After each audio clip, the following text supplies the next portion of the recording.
والصلاة والسلام على أشرف الأنبياء والمرسلين خاتم النبيين بالقاسم محمد وعلى أهل بيته الطيبين الطاهرين الذي أذهب الله عنكم الرجس أهل البيت ويطهركم تطهيرا إن الله وملائكته يصلون على النبي يا أيها الذين آمنوا صلوا عليه وسلموا تسليما. Assalamu alaikum jamian wa rahmatullahi wa barakatuh, and welcome to our session and our journey into ourselves and into Surah Fatiha. So I don't know how we will be proceeding beyond Surah Fatiha, how we will be taking this session forward. I keep thinking about it, but then I let Allah decide. I think Allah will help and inspire how to take that forward. So today I'm really inspired to talk about again Iyaka na'budu wa Iyaka nasta'in ihdina Sirat al-Mustaqeem. So we've been talking about seeking Allah's help and then asking Allah to keep us on the right path. And this week, the ayat of the Quran that has really been on my mind is the ayat where Allah is telling the Holy Prophet that when my servant asks about me, then tell him that I am near, and when the caller calls upon me, then I respond. So it's the ayat which is very commonly quoted. It's a very popular ayat. Ud'uni astajib lakum, call upon me and I will respond. That ayat. And the reason for that is that because we're making this dua in Surah Fatiha and we're telling Allah subhanahu wa ta'ala that you only I worship and only you do I seek help from. You are my only succor, you're my only help. And the ayat that I just read out to you, the translation, Ud'uni astajib lakum, the reason it connects so well is because it's also asking about the dua. It's also asking Allah's help.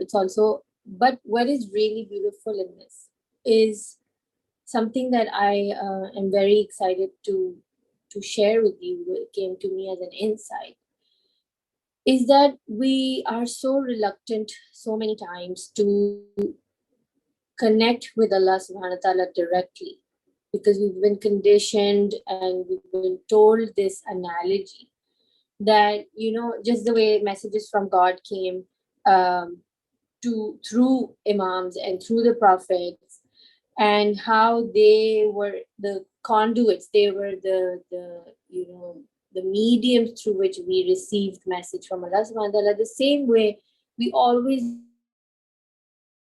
need a medium to connect with Allah subhanahu wa ta'ala.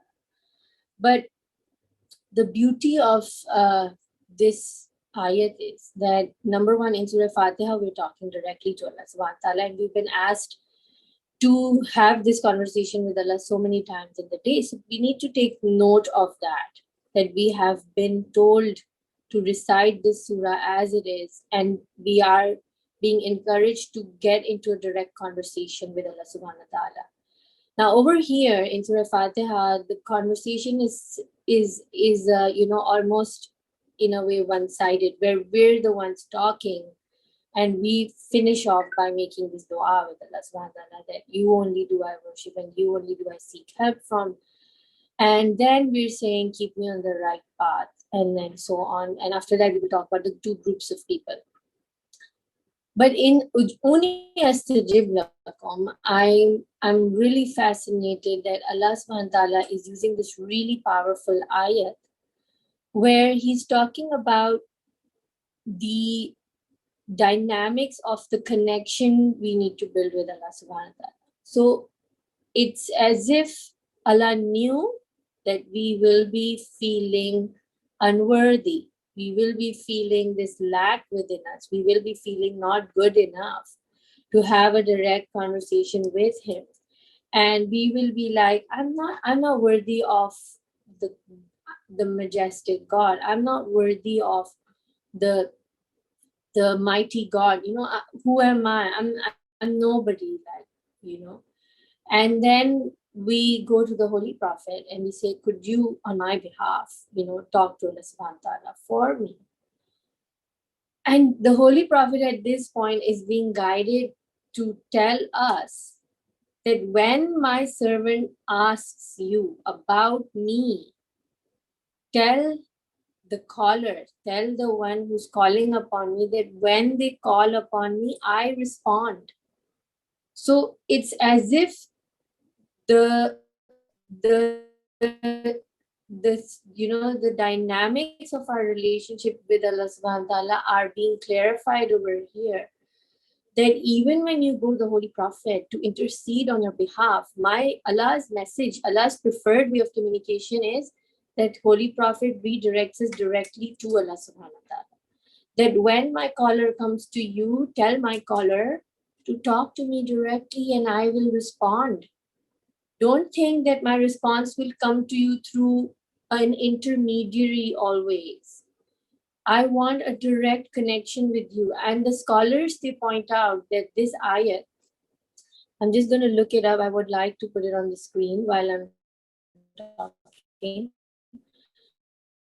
That Allah subhanahu wa ta'ala is saying that the scholars say that so many of the times Allah has referred to himself.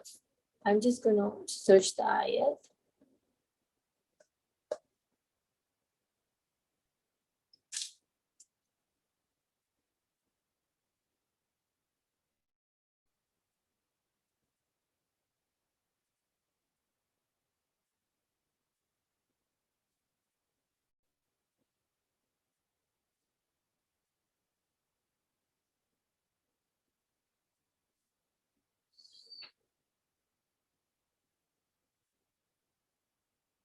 I think it's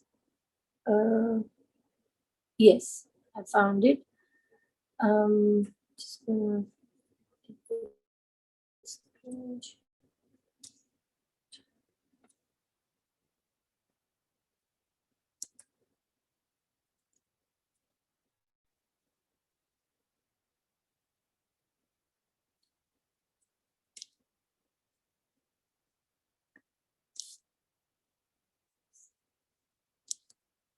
yeah, I'm so sorry about this today.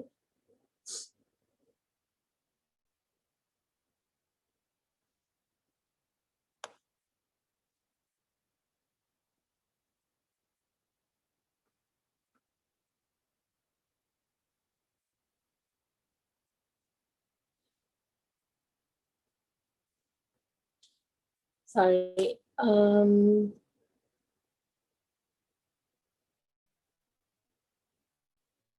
Thank you.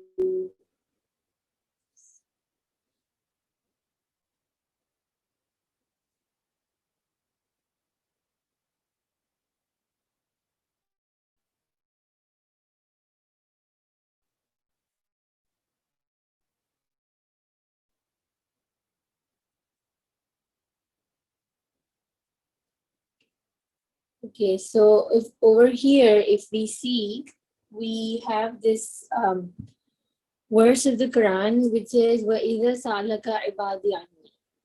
Okay, and then and when ask you myself about saying, indeed I am near. So, and when ask you my servant. So we see the first my, which is Allah referring to himself, my servant, about, and indeed I, this is the third, am near. I respond, this is the fourth, to the invocation of the supplicant when he calls me. This is the fifth. So let them respond to me. Sixth, and let them believe it. So they may be. Scholars say that it is a powerful ayat because Allah has referred to himself 7 times in this verse. And the beauty over is when asks you, my servant, me.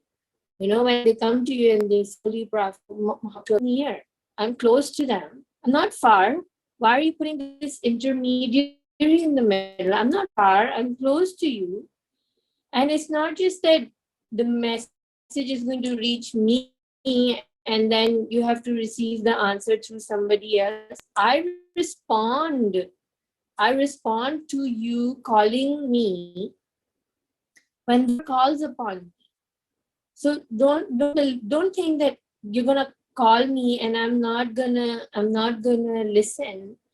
And don't think that I'm going to be somehow using these mediums in the middle, and I won't respond to you, and you will and you wouldn't even know that you were talking to me. So then Allah is saying, so let them call upon me and let them believe me that alright, and they come to me, talk to me. um, it's not a big deal. I'm here. I'm going to talk to you. I'm going to listen to you. I'm going to respond to you. Have some faith. I will guide you. I will set you on the guidance. And so many solely with the idea of talking to Allah and telling him, Allah, I want candy. And then Allah replying and saying, by giving me a candy, by giving me those things that I want. This is how we grow up as children. That, ask Allah, Allah will give you, ask Allah, Allah will give you. But the most profound feeling that I had, the realization was that he's actually talking about us having a conversation with him directly about our straight path. He will set us right, which is the Sirat, which is the right path that we're looking for. And so the key in this is that we're praying to Allah for the right path, and we go to the Holy Prophet and he shows us the way to who? What is the Holy Prophet here to show us? The Holy Prophet himself is not the one who will do the work for us. He is not going to do my homework for me. He's not going to take my exam for me, which is what we somehow end up believing. The Holy Prophet is actually showing us how to take this test and how to sit this exam and how to go through this life. And through the Holy Prophet's example, Allah is saying, you know what? Just like my Habib, just like my friend, just like my beloved Muhammad talks to me, I'm telling Muhammad, teach them. Teach your ummah the way you talk to me, the way I respond to you. What you are doing for the ummah is that you are setting an example of how to build this relationship with Allah subhanahu wa ta'ala. How is it that the rest of the people whom you have come to guide are going to have this communication with me? So the beauty here is that we are learning from the Holy Prophet the art of communication with Allah subhanahu wa ta'ala. And Allah subhanahu wa ta'ala is giving these key points of Sirat al-Mustaqeem. How will you see the right path? I will show you the right path. Get into a direct conversation with me. So this ayat is a beautiful message for us to have faith. Allah is saying, I am near. And have faith. Believe I am going to show things that Allah is touching upon human psyche here. When we cannot see Allah, we go to the Prophet because he's the tangible representative. When we go to the Holy Prophet, Allah is telling the Prophet, come on, tell these people that when you call me, I respond to you and I'm near you, and I believe in this. Have faith. I am going to respond, and then I'm going to show you the path. And this is what we were talking about in our last class, how making conversation directly with Allah subhanahu wa ta'ala opens the doors to a communication where guidance comes to us. And this ayat for me became an evidence, a manifestation of that lesson in this week. And that's why we see how Allah is saying, I'm closer to you than your jugular vein. I can even notice the movement of your eyes, the slight movement of your eyes. And so we see how beautifully Allah subhanahu wa ta'ala is showing us through this ayat that He understands our fears. He understands that we feel far from Allah. And sometimes, most of the time, we were taught to look up in the sky and think of God far away in the heavens. And we need someone in the middle to take us to Him, to connect us to Him. And so Allah is saying, look, I'm near. I'm closer to you than your jugular vein. And it's not like you want something I'm going to give. That's fine. But over here, the response is actually voice in our hearts. And this voice in our hearts has to be tapped into, because that becomes the fruit of our work. You see, scholars, they explain to us the relationship between us and Allah in the form of a communication between lover and the beloved. And the way they explain is that, Majnoon comes from the word Junoon, which is madness. Somebody who's gone insane, somebody who's lost their senses. If the lover has fallen in love with the beloved to the extent where now they've lost their sanity, now they are in a state of junoon. And the Layla, for example, if Majnoon is in love with Layla, or Qais is in love with Layla, which is how they put the story, and Layla says that, call upon me, I am near you, and I will respond. Earlier on, this is how I've been thinking, and I'm sure a lot of you have experienced it far better than me. But the way I would see it is that, Allah, I want this, and please give this to me. And then Allah will respond by giving that thing to me. So Majnoon and Layla are there, and Layla is saying, ask me for whatever you want. And Majnoon goes there, and Majnoon would say, oh, I want a degree, or I want a child, or I want this or that. But isn't a lover actually waiting only to be in the presence of Layla? Isn't the lover just waiting to talk to Layla? And, when two people are in love, the most amazing thing is when your beloved responds to you, when the message comes back, when you say salam and you get alaikum salam, when you look at them and they look at you, when you talk and they respond to you and you feel seen, like I was seen by this person who's like, oh, so big for me. And so when we come in that kind of communication with Allah subhanahu wa ta'ala, Allah is saying, I'm near, right? I'm near, I'm not far. You're not lost in the crowd for me, number one. Number two, talk to me directly. Why are you sending me messages through somebody else? Then Allah is saying, have faith in me. I will respond. I will respond. I will guide you. I will talk to you. It's almost sounding like Allah has that keenness to talk to us. Allah Himself is saying, you know what? I want to talk to you. Why are you not talking to me directly? And that was beautiful. The way Allah is so poetic and, so beautiful in the way He talks to us. It's not about things. It's not about anything else. It's about me wanting you.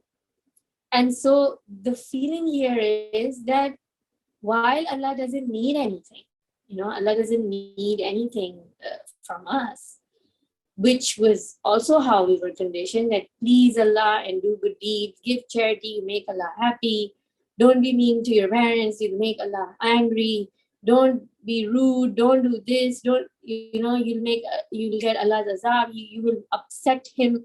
And we just thought of this grumpy guy who is, always at the edge of his wits, who, like, you'll make him happy or you will make him upset, and you're always walking on eggshells. And Allah is not like that. Allah is like the lover and the beloved relationship. And He's saying, you know what? I don't need anything. I don't want anything. All I want is for you to come and talk to me, because there is a love relationship here. And when the King of the Kings is saying, come and talk to me, he's he's putting you in that limelight where you feel like the prom queen, You're like, oh my God, I'm really sorry about these analogies. I don't mean to humanize God in any way. Nauzubillah. That is not the intention. So please don't go there. I don't intend it there. But it is how Allah subhanahu wa ta'ala is talking to us. It is how He's making us feel so special, that He is telling the Holy Prophet one by one, tell my servant that I am near and come and talk to me, and I will respond. I will talk to you. And a lot of times people are open to this communication with Allah subhanahu wa ta'ala. But a lot of times there is a lot of doubt. So I want to bring up this doubt of Allah's voice. Allah is promising us in this ayat by mentioning Himself 7 times, so that it makes the ayat really heavy and very emphatic, and as if a promise that I will respond. That means He's talking to us. He's saying the whole world cannot encompass me, but the heart of a believer encompasses me. So the voice comes through the heart. But majority of the time, when I do mention this, a lot of people will say that, but how do I know which voice is Allah's voice? Because there is the waswasa of the shaitan as well. And some people are really open to receiving this communication. So they will easily say, no, I hear Allah's voice. I know Allah talks to me. It's very simple. And simpler we are, the simplest of people will know about this voice of God, but more that sometimes ignorance is bliss. But, how do we distinguish this voice? So I was reading a text by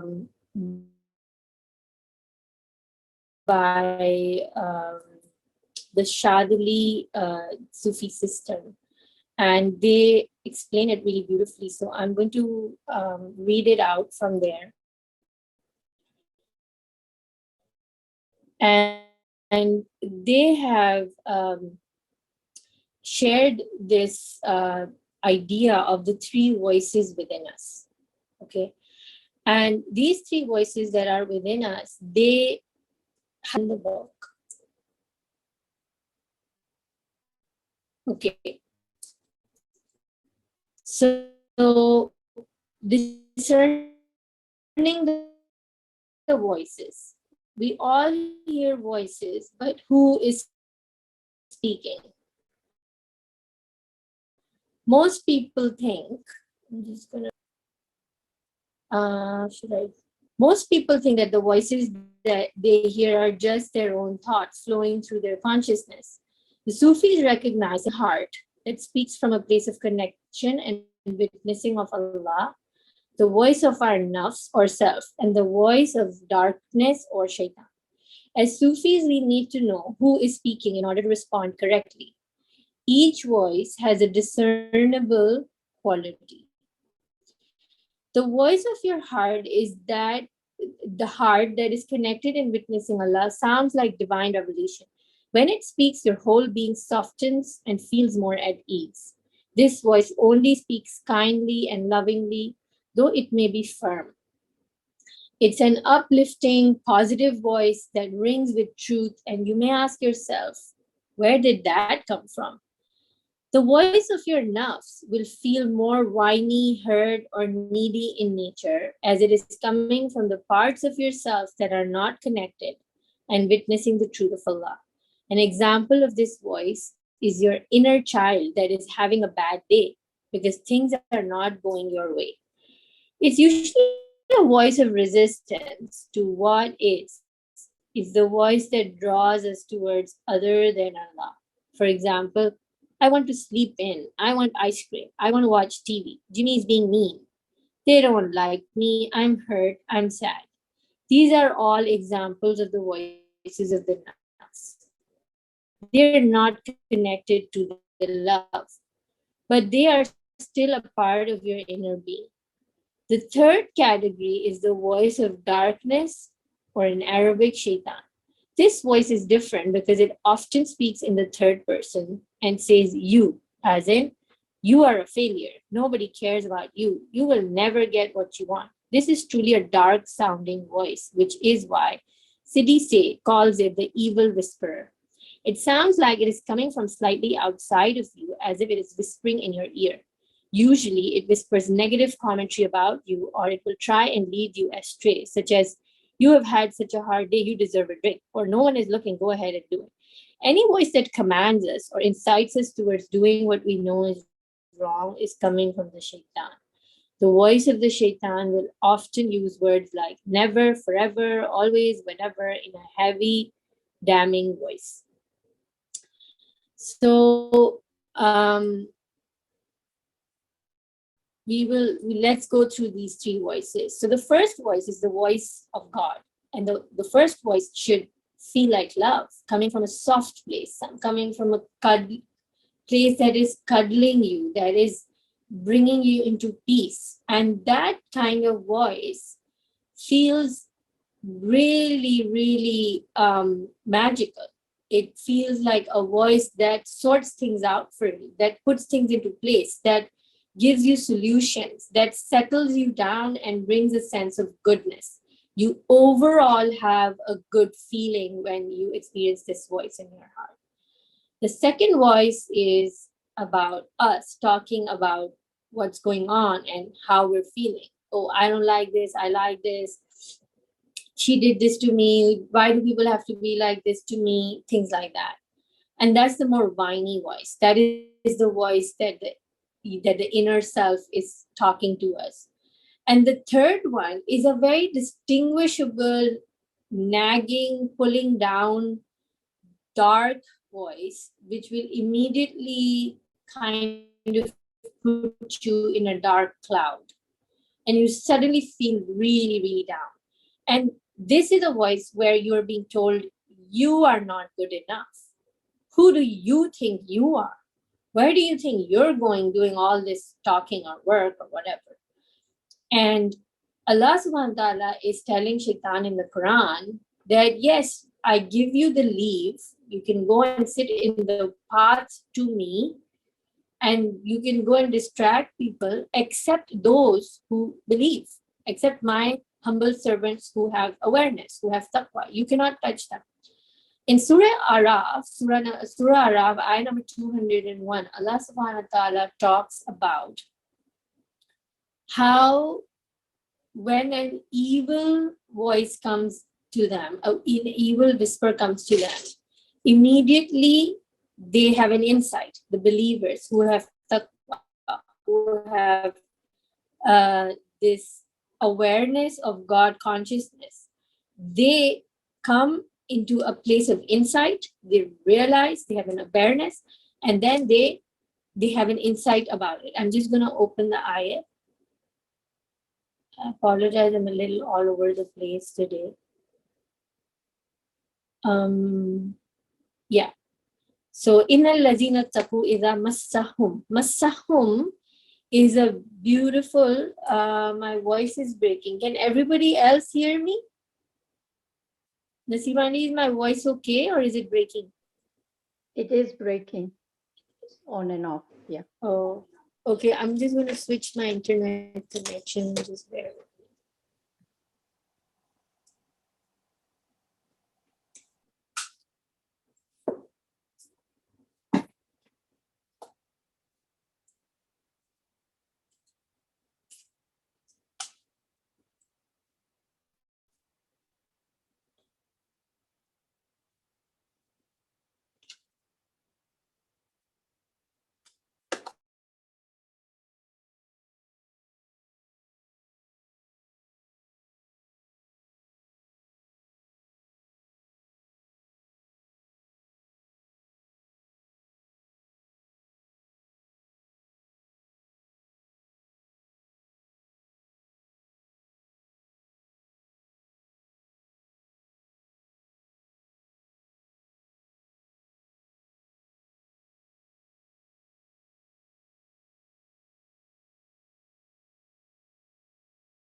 Sorry, I was muted. Can you guys hear me now? Okay. All right. So in this ayat, Allah subhanahu wa ta'ala is saying, Allah innal ladina taqu idha massahum. This is Surah Araf 201. Ta'ifum minash shaitan. Indeed, those who fear Allah, when an impulse touches them from Satan. Now, touches them, massahum, touches them, minash shaitan, from Satan. They remember him and at once they have insight. So Allah subhanahu wa ta'ala is saying, indeed, innal ladina, indeed those who fear Allah, indeed who are in taqwa. So I usually don't use the word fear for taqwa. I use God consciousness, and God consciousness is God awareness. And when we keep practicing this awareness that we were talking about, constantly being in a state of conversation with Allah, constantly being aware of His presence, constantly feel like He's with us, watching us, taking care of us, then when an impulse touches them from Satan, then they remember him and at once they have insight. See how this ayat is so connected with the ud'uni astajib lakum. Allah is saying, I am near and I respond. And over here, we're listening that when the voice of Satan touches you, you immediately remember him. So you go into a state of conversation with Allah subhanahu wa ta'ala, and Allah is saying, they remember me, they remember Allah, and at once they have an insight, at once.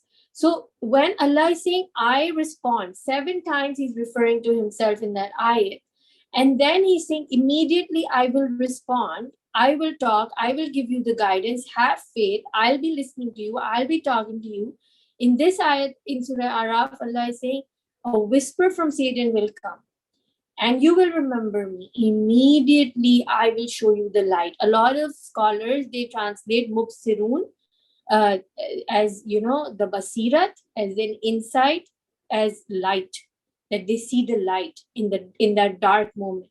So we just analyze the 3 voices, and Satan's voice is the darkest voice. It is the darkest cloud in our thoughts that puts us down, that makes us feel low about life, that gives us a feeling of loss, feeling of giving up, feeling of depression, feeling of things are not working out, you're not good enough, you're not worthy. All of that darkness dissipates the minute you go into this conversation with Allah subhanahu wa ta'ala. Allah will immediately give you an insight.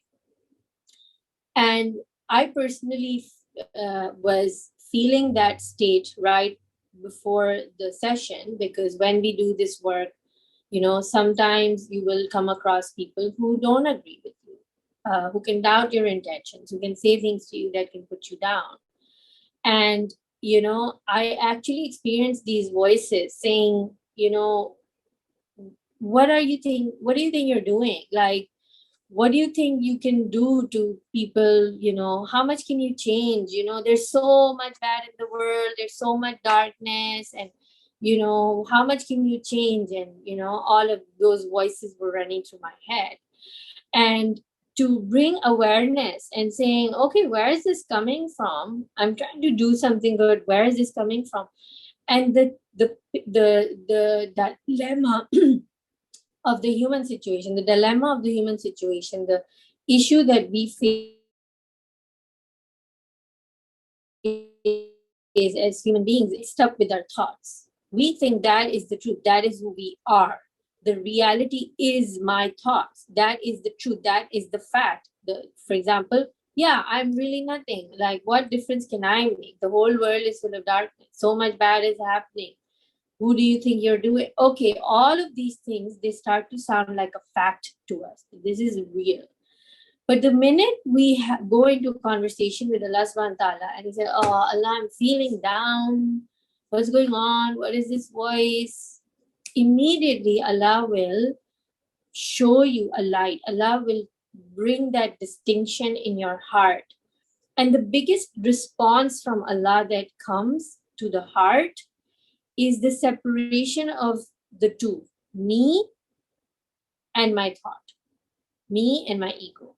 That is the biggest light, the awareness, the consciousness, the help that Allah gives us in that moment.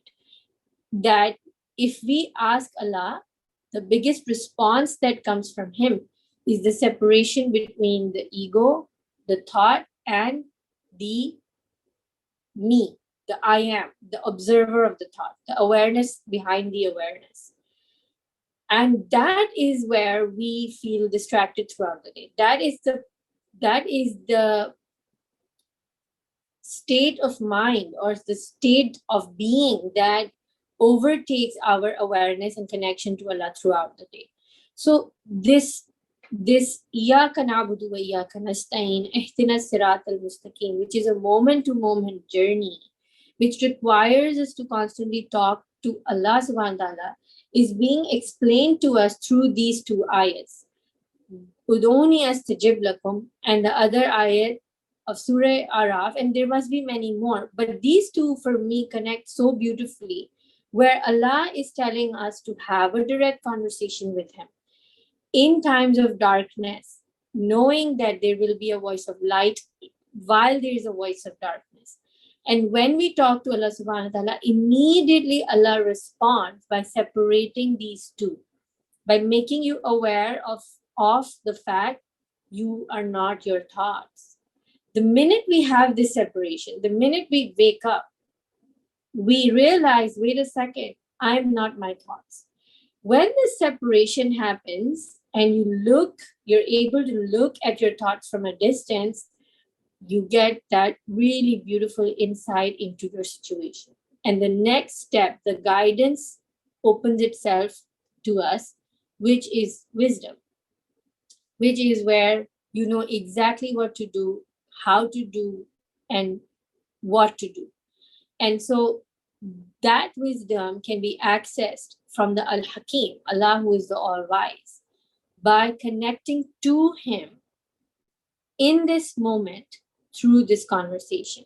So what we do is that the minute we make this conscious choice of talking to Allah subhanahu wa ta'ala, we make a direct link to Him.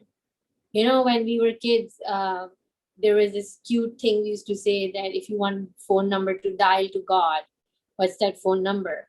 And they would say it's 24434, and that was the number of the rak'ah of the namaz in the day. You know, 2 Fajr, 4 Zohar, 4 Asr, 3 Maghrib, 4 Isha. And it was really cute. But as a kid, it was such a I was so put off when they would say, oh, that number is the number of your namaz, because I wanted a direct line to God. I wanted to talk with Him directly. Like, where is that number? I want to call and talk to Him. Like my 5-year-old son, you know, I talked to him a lot about, you know, breathing and talking to Allah and how Allah listened and how Allah gifts us these things. And now he's just bent upon, I want to see Allah. I'm so sad I can't see Him. When will I see Him?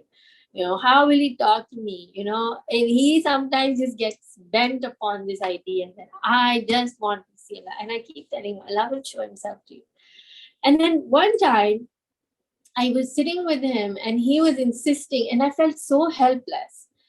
And I was looking up at God and I was saying, Allah, this is not my job. I can't just defend you. You got to take over right now. I can't do this. And immediately this kid, who's hardly 5 at the time, turns around and he says, I think Allah is like the sun. And I think I feel Him in my heart. And I'm like, what? You know? And he said those things, and I was in a shock. And it was so beautiful how he made the analogy of the sun and all of that. It was just Allah subhanahu wa ta'ala being there, talking to me and him when we made that connection to Him. And it's really remarkable how Allah's presence can be felt like this. You know, He is talking to us. He responds. That's His promise. He responds for sure. So, you know, we have to understand that we are a complex being where there are voices. But as we, you know, become more regular with our stillness, with our meditation work, with our breathing, we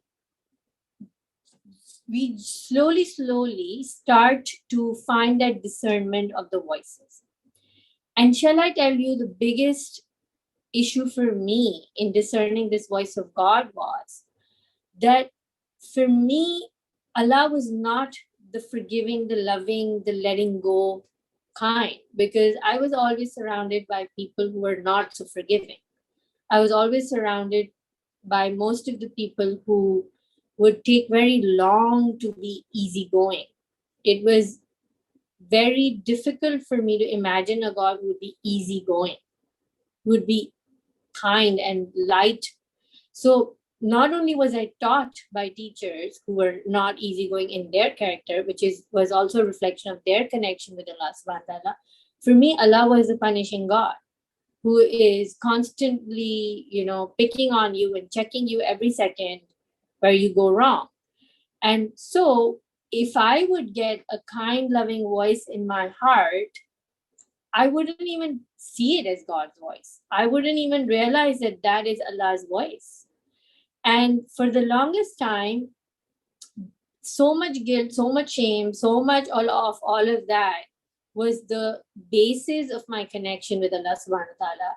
That for me, all of that love conversation was so alien.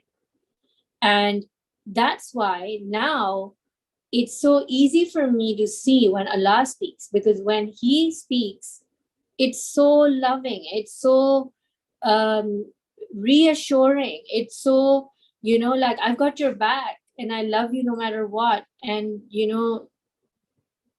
all of the worry and all of the stress, it diffuses, it dissolves when Allah talks to us, And when we can discern that beautiful voice of Allah in our heart, because heart is a place of emotion. Heart is a place where we love from. And that is where Allah's voice comes. So a lot of us, our hearts are closed. They've hardened.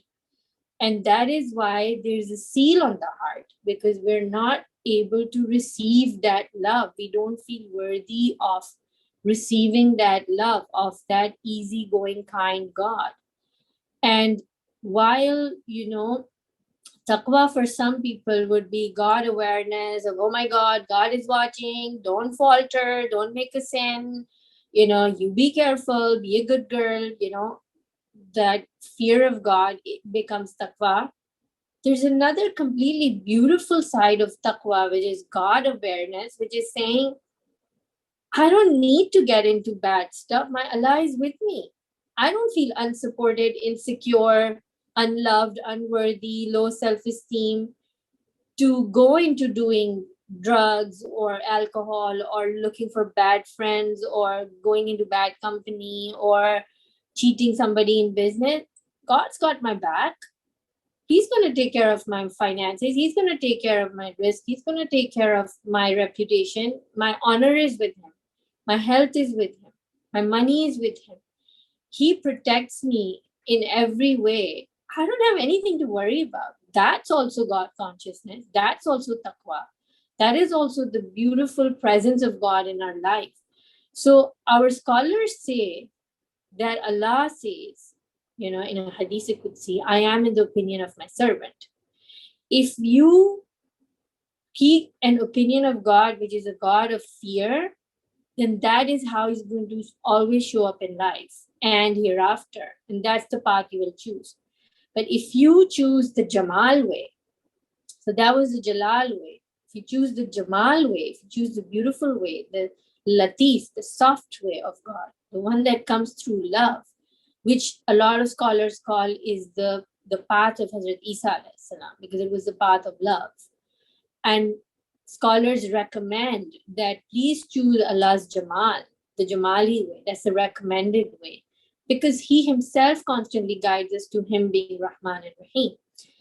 Then the taqwa becomes a deep-rooted inner grounding where you feel so supported, so safe, so protected that now there is no need to go into a wrong direction of doing anything. You don't feel it. And I was reading this book by Deepak Chopra. It's called The Book of Secrets. And in that, he is talking about the mind. And he says something really amazing. He says that the mind can be tamed by letting it go free. And he says that it sounds counterproductive, because if you have a wild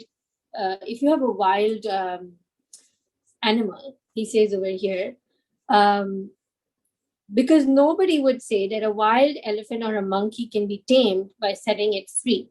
They'd say that the freed animal would only run wilder. Yet, this secret is based on actual experience. The mind is wild because we try to confine and control it.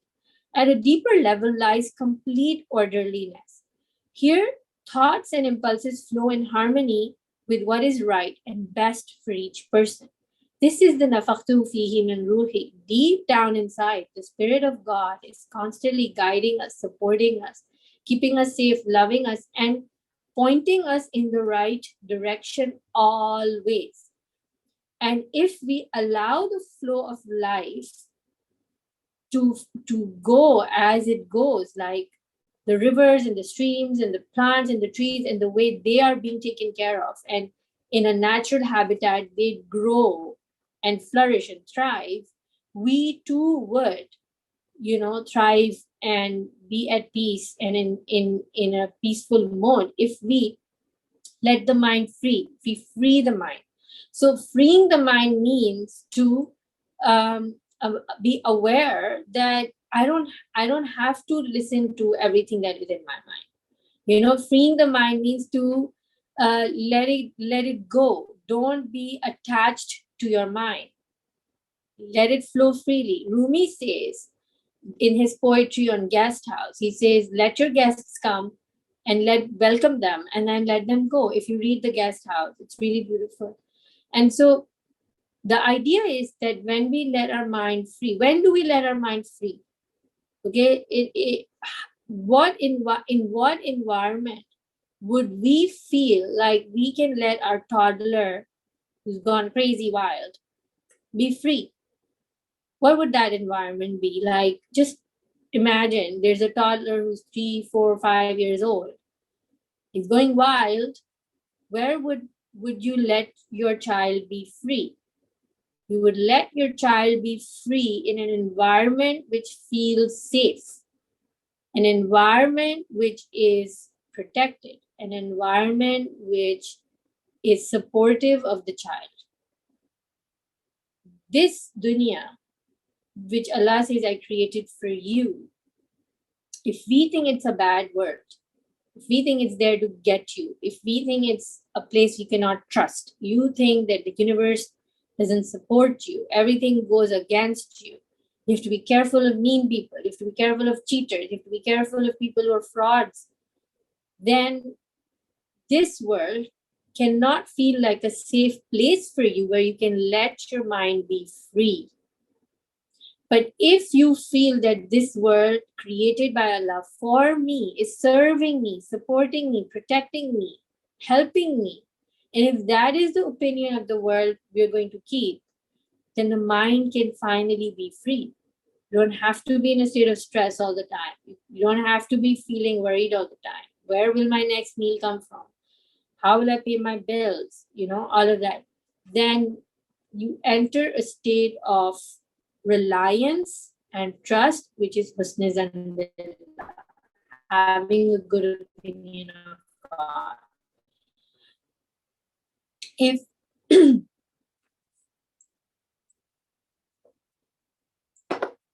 if everything and everyone is nothing is bereft of God, if Allah is all there is and He is the only life force, then everything is supporting me because it's all Allah. And if I have a good opinion of Allah, then I'm going to have a good opinion of His people, of this world. And having this faith that nothing can ever go against me will let your mind feel this trust where you can let your mind be free and be easy. And that is how we can come to a place of knowing that when we talk to Allah subhanahu wa ta'ala, when we are in a situation of darkness and we have that ever present taqwa of God, then He's got our back. And when the mind relaxes and stays in a state of trust, then the gates of wisdom open, because now you are not wasting your energy with high levels of cortisol that are putting you in stress. And you can now be in a state of zen, of stillness, of calmness, where that voice of God can speak through you. So having this conscious awareness of Allah's presence and having a good opinion of Allah subhanahu wa ta'ala can put us in a place where we are in a state of this godliness, of this goodness, of this beauty of Allah subhanahu wa ta'ala that has our back and gives us wisdom how to take the next step.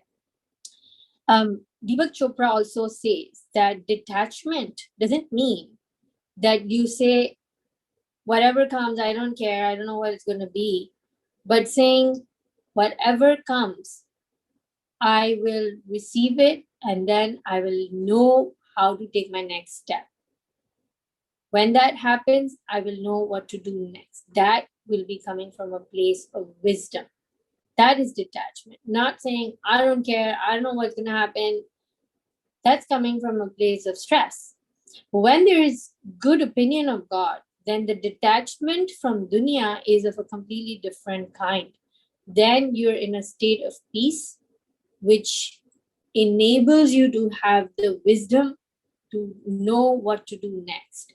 And knowing what to do next, and this wisdom keeps you on the right track, keeps you on Sirat Mustaqeem, keeps you on doing the right thing at the right time. And that becomes our constant moment-to-moment guidance, constant moment-to-moment presence in Sirat Mustaqeem. So I think I had one more thing. One more thing. The ayat that I also feel really inspired to share in today's session, I'm just almost over my time, is Surah Inshiqaq, Surah 84, ayat number 6. O mankind, indeed you are laboring towards your Lord with great exertion and will meet Him. And the reason I feel so inspired to connect this ayat as well is because it's talking about meeting your Lord. Meeting your Lord is where we feel is our destination. So our right path is supposed to take me there, right? So in Sirat Mustaqeem, Allah subhanahu wa ta'ala is actually saying something really beautiful that is such a relief, because He's not talking to Muslims or Mu'mins or, He's saying, oh mankind, Ya ayyuhan nas, not Ya ayyuhal mu'minun, Ya ayyuhal muslimun. He's not talking about them. He's saying, oh mankind. O mankind, indeed you are laboring towards your Lord with great exertion and will meet Him. So what He's actually saying is that every single person on this planet, in some way or the other, is doing their work towards meeting Allah subhanahu wa ta'ala. And they will meet Him. So there is no doubt about meeting Allah subhanahu wa ta'ala. We will all meet Allah subhanahu wa ta'ala. And He's giving us this promise and a surety that you are working towards it. So my point here is that when Allah subhanahu wa ta'ala in the Quran says that, whatever you do, wherever you want to run, try and escape me. You see, it's like saying, try and escape the good path. Try and escape reaching me. Even if you try to escape me, you really can't escape me. We're all hardwired to seek perfection.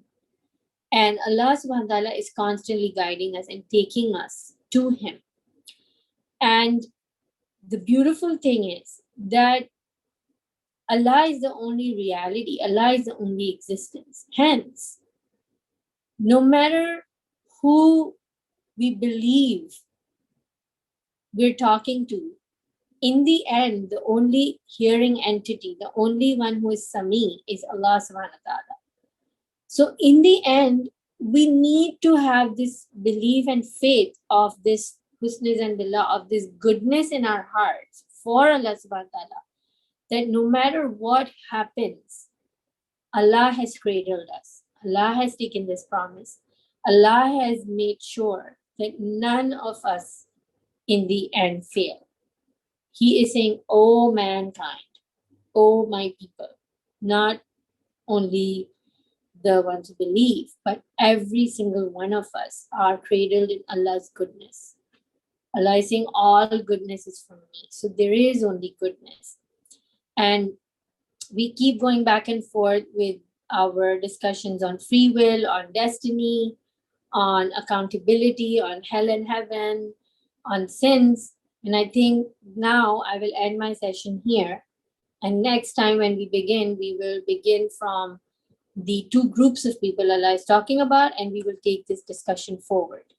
So I will end my session here with a dua. Bismillah ar-Rahman ar-Rahim. Alhamdulillah Rabbil Alameen. Oh Allah, we come to you as your humble servants, confused and lost, distracted. We humble ourselves to your love, to your kindness, to your Rahmaniyah, and to your gentleness. And to the one who is the most intimate, and to the one who is closer to us than our jugular veins, and to the one who understands us better than we understand ourselves. O Allah, we come to you in all of our humility, in all of our flaws, in all of our brokenness, to seek your balming love, to seek your balming voice that pleases our hearts. O Allah, open our hearts and open our eyes to your love and to your Sha'an, to your beauty, to your tajalli, Ya Allah. We wait to be surprised by your beauty and your jamal and your manifestations that are unlimited and infinite, Ya Allah. Make us worthy of that witnessing, Ya Allah, and keep us in your closest, best, special friends, Ya Allah.